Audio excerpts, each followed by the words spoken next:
एक सेठ से लक्ष्मी जी रूठ गई। जाते हुए बोली, मैं यहां से जा रही हूं, अब मेरी जगह नुकसान आएगा, तैयार रहना, और अगर तुम जाते जाते मुझसे कुछ मांगना चाहते हो तो बोलो।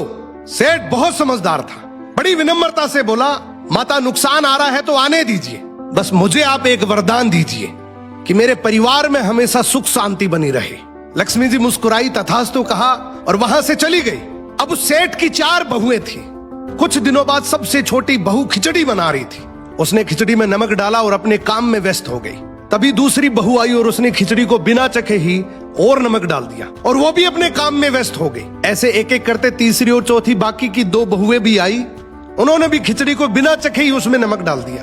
अब रात को सबसे पहले सेठ खाना खाने बैठा। जैसे ही उसने खिचड़ी का 1 चम्मच लिया, उसे महसूस हो गया कि इसमें बहुत ज्यादा नमक है, और सेठ जी तुरंत समझ गए कि नुकसान आ चुका है। किसी से कुछ नहीं कहा, चुपचाप खिचड़ी खाई और चला गया।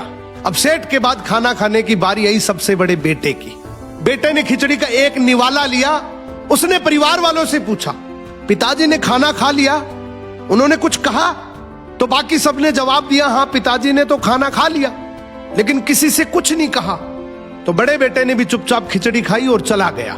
ऐसे ही करके परिवार के बाकी सारे सदस्य एक एक करके आए, अपने से पहले वालों के बारे में पूछा, कुछ नहीं कहा, चुपचाप खिचड़ी खाई और चले गए। अब रात को सेठ जी सो रहे थे, सपने में नुकसान आया और हाथ जोड़कर बोला, भाई मैं यहां से जा रहा हूं, मैं यहां नहीं रह सकता। तो सेठ जी ने पूछा, क्यों, क्या हो गया? नुकसान बोला, तुम सबने मिलकर 1 किलो नमक खा लिया, पर मजाल है कोई किसी पर नहीं चिल्लाया, किसी ने गुस्सा नहीं किया, सब शांत रहे। अब जिस परिवार में इतनी सुख शांति हो, आपस में इतना प्यार हो, वहां पर मैं नहीं रह सकता। निष्कर्ष कि जिंदगी है तो उतार चढ़ाव, दुख सुख